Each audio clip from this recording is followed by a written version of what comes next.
Good morning, good evening from everywhere, wherever you're watching in the world, I should say. Tongue don't seem to have woken up yet, but I'm here on the beach where I'm going to go and set the gear that I showed you on the last video in preparation for the modern coastal hunter-gatherer course. We're going to go and set some gill nets, some long lines and some folding traps. Left boards behind at the beach. Beach is absolutely rammed and I'm walking about a mile, I suppose. Not just to get away from the crowds, but that is important. You don't want to be doing this anywhere where there's people if you can help it. So it's not for the lazy who just want to go onto the nearest beach from the car park and do it. Obviously that's probably just going to catch a swimmer, aren't you? Anyway, so we're heading far into the distance. Not so much further to go. It's about an hour and a half before low tide, and that's important that we're going out with the tide, and we should have set all the gear hopefully just before the tide turns and leave ourselves plenty of time to get home. We're going round a headland that gets cut off by the tide. Okay, so at high tide you won't be able to walk back this way, you won't be able to walk the other way, and that's very important to know your tide times and the local area and how the sort of tides and the way it floods in, how it affects it, because sometimes it can come in behind you in certain places, so there's no guarantee just looking at the sea. Told the lovely girl on the car park that I'm going to be back at 2:30 no latest. Okay, that's important if you're going out on your own, but try to do this in pairs, but it's not always possible. Hopefully I'm going to show you what I'm doing and hopefully show you me getting back nice and safely. Stay tuned.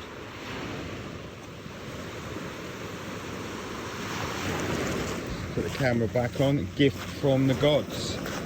I showed you I probably got this cat food in there for bait, but there we go.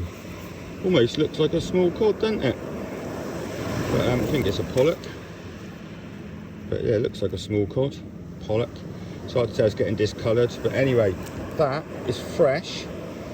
The eyes are really fresh and it hasn't, it's either been caught and put back or something's killed it.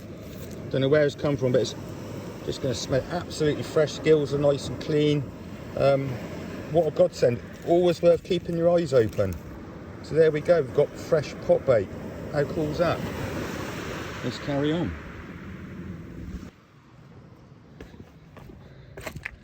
Just very carefully now. I'm going to put the phone away in a minute. Walking over this slippy mud. But yeah, it's about another, just a bit less than about a quarter of a mile now over this sort of terrain. So it's going to take me, I'll take it nice and steady. Don't stand in any wet clay or sand. Pools, they can be pools. Follow other people's footsteps. Until you see hands sticking out of the sand and then turn back. No, but here I am anyway. Different hat on today. Bucket hat, long sleeve shirt, long sleeve trousers, although I'd love to be wearing a t-shirt or nothing at all. Always cover yourself up, there's no shade down here. So it's always best to have cover and then take it off and be able to put it back on, rather than people relying on suntan cream, etc., which I don't know if you know, and you can choose to be deaf to this if you want, but it's a fact that what you put on your skin goes in your body, okay? So if you wouldn't eat that suntan cream or feed it to your kids, why are you putting it on yourself? Anyway, absolutely stinks. I just walked past someone with someone, and then it all goes in the sea as well, all those nasty chemicals. Cavemen didn't use it, okay? It's, yeah, cover up, let your skin get used to the sun, and be natural. Anyway, let's carry on.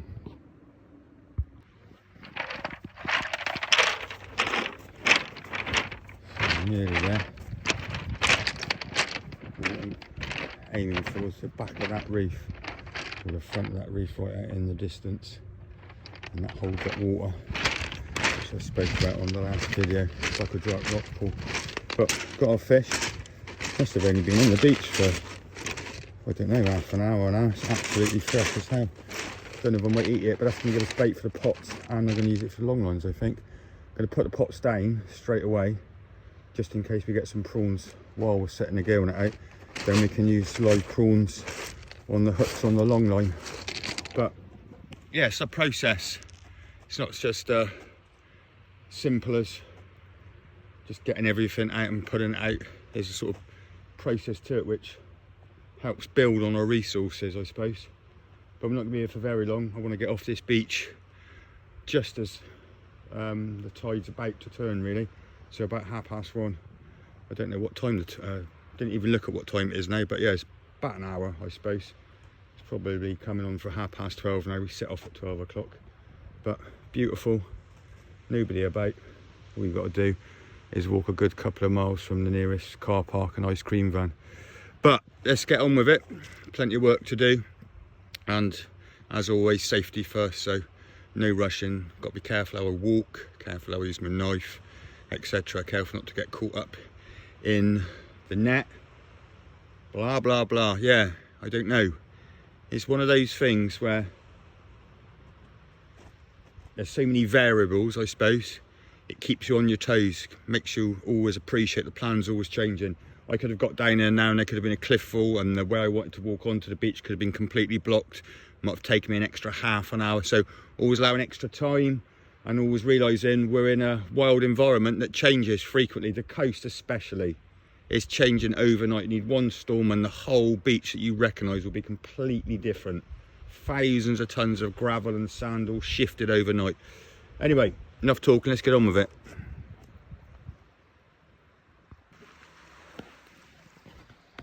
This is where I'm gonna set the pots. You can see there's plenty of water. Not gonna go much lower than about 1 metre here.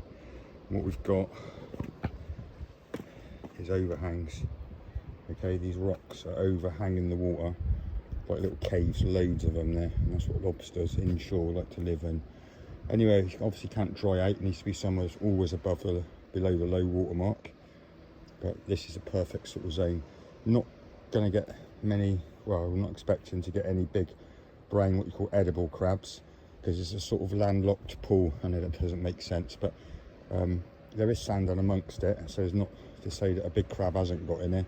But the crabs will probably be on the open side of the sea, where it's connected to where they can just crawl across, whereas lobsters can sort of swim up, as you know. But anyway, there we are. I'm going to rehydrate. I'm sweating buckets now. It's forecast to be over 35 degrees tomorrow. It's about 30 degrees now, I reckon. So sweating buckets. So rehydrate, so I can keep the concentration, and we'll put the prawn and the lobster pots down here. I've got a little fixing point I'm going to attach them to so we don't lose them, and that's just between two rocks on my fixing point. I only put there a few months ago. Make sure it's not worn out anywhere. We'll test it and we'll put another one back there if we can. And that's what I call a physical anchor.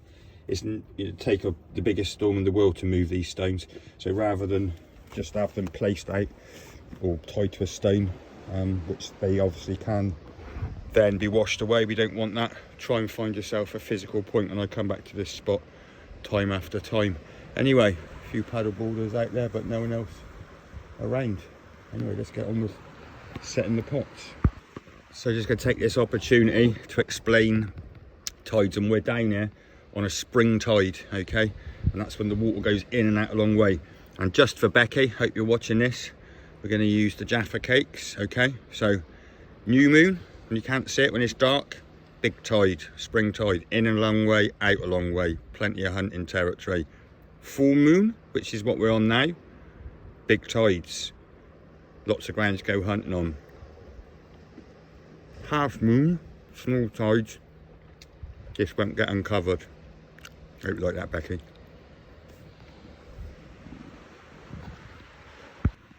So before I get my hands completely covered in blood and guts, what I've done, I've taken the head off, just divided it in two and taken the guts out.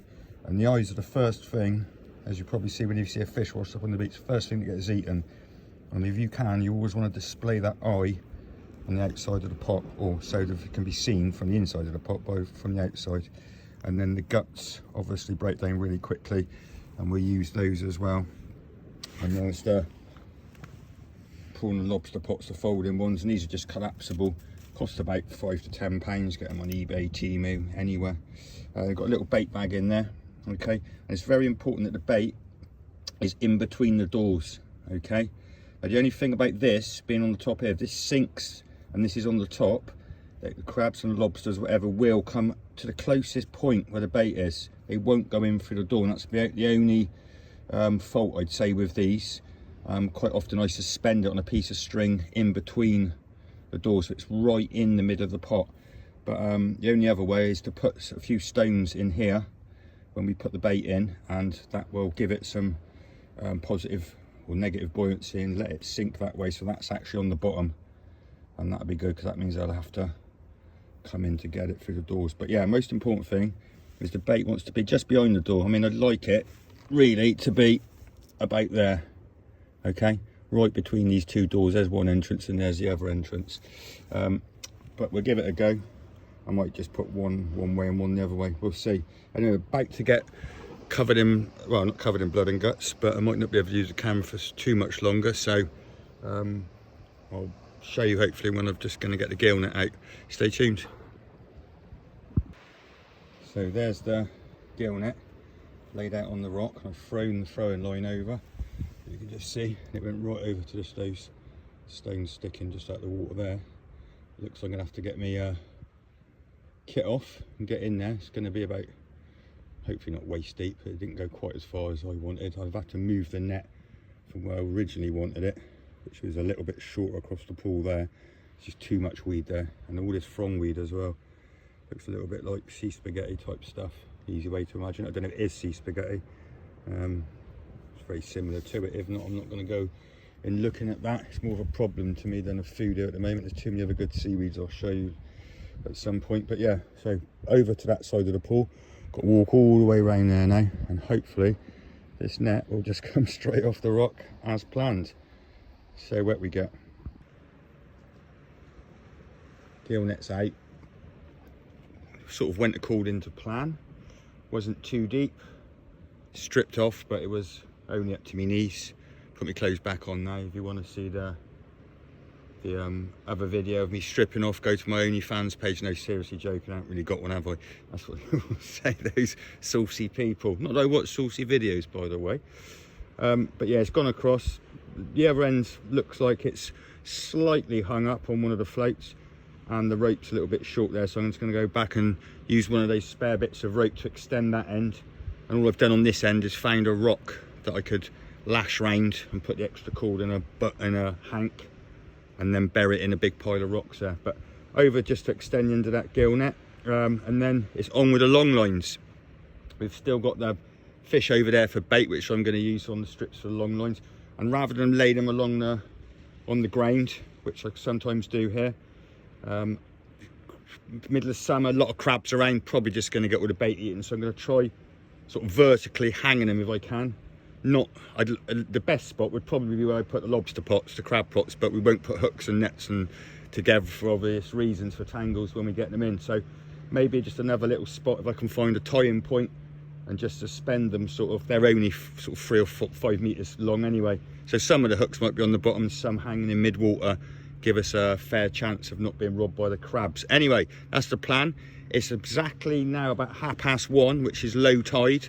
So I need to be finishing this and getting away with loads of time, because where we are now is, as you can probably guess, and all the way back up to where you can see the rocks there.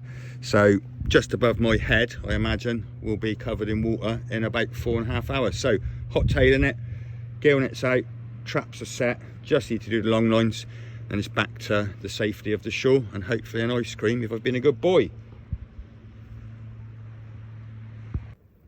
So really quickly now, because the tide's coming and it's an hour after low tide now. I want to be away half an hour ago. I've told Valerie I'll be back at 2:30, so it's a hike up the beach now. But long line kit's set out, and I've just tied it to a fixing point I found down there with enough rope so the long line won't start until it's just about that bit of seaweed you can just see right in the middle of the screen there. And then I've just used the fish that we found in big chunks, correctly baited on there, hooked on properly, which you'll get to see. And then I've just got that stone on the end, and I'm just going to throw that out now. I can't do that one-handed, haven't got my head cam, so this will hopefully be the last you'll see of me, maybe eating an ice cream. But stay tuned. Call starts tomorrow morning, fingers crossed, pray for good weather, fair catch, and we'll get back safely. That's the most important thing. Anyway, As always, please like and subscribe, share. If you can share it, it's good. Comment. If you've been on the courses before, there's loads of you. I see you liking it. Let people know, please. Put, I've been on there before. You don't have to say I'm amazing. I know I'm not. But the skills, the course, let everybody know. It really helps. Otherwise, you know, as they say, if you don't use it, you lose it. And I'll just be doing it by myself. But anyway, stay tuned. Course starts tomorrow.